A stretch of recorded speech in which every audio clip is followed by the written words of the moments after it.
संतोष देशमुख त्या प्रकरणामध्ये अखेर आज मोकोका न्यायालयाने जे आहे ते सुनावणीमध्ये चार्ज फ्रेम केलेला आहे. आज या विषयावरती बोलण्यासाठी धनंजय देशमुख आहेत. काय सांगताय? प्रदीर्घ काळानंतर अखेर हा चार्ज फ्रेम करण्यात आलेला आहे. आम्हाला खरं तर मागच्या 2-3 महिन्यातच हा चार्ज फ्रेम होणं, आरोप निश्चिती होणं अपेक्षित होतं, परंतु तसं झालं नाही. आज आरोप निश्चिती झाली आणि लवकरच या आरोपींना व्हावी आणि आम्हाला न्याय मिळावा, ही माझी प्रतिक्रिया आहे.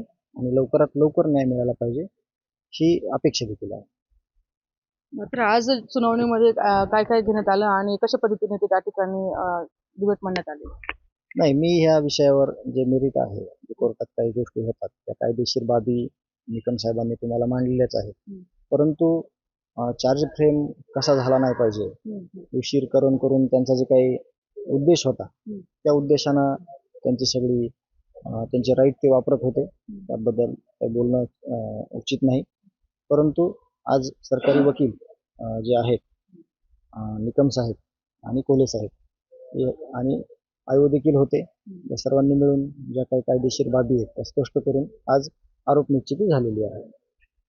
मात्र यामध्ये आरोपींनी आरोप म्हणजे मान्य केले नाही असं देखील सांगण्यात आलेलं आहे. मग ह्या सगळ्या परिस्थिती तुम्ही कसं बघताय? आरोपी जे आहेत ते एक पासून जे पूर्ण आरोपी आहेत, त्यांच्या बचाव पक्षाचे जे वकील आहेत किंवा त्यांची बाजू मांडणारे जे लोक आहेत, तर ते त्यांची बाजू आहे त्यांनी मांडलेली आहे. परंतु आरोप निश्चिती करणं हे कोर्टाचं काम होतं, ते आज झालेलं आहे. आणि जे फिर्यादीचे वकील आहेत, सरकारी पक्ष आहेत, या सगळ्या गोष्टी इन्व्हेस्टिगेशन मध्येच सगळ्या झाल्यामुळंच हे इथपर्यंत आलेलं आहे आणि त्यावर मी बोलत देखील नाही.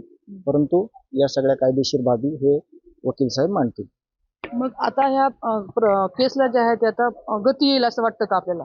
नाही, नक्कीच लवकरात लवकर ही केस संपावी, लवकरात लवकर ही आरोपींना व्हावी, शिक्षा व्हावी अशी आमची अपेक्षा आहे आणि तसं झालं पाहिजे. येणाऱ्या तारखेमध्ये काय ठरण्यात आलेलं आहे? काय येणार आहे त्याच्यामध्ये?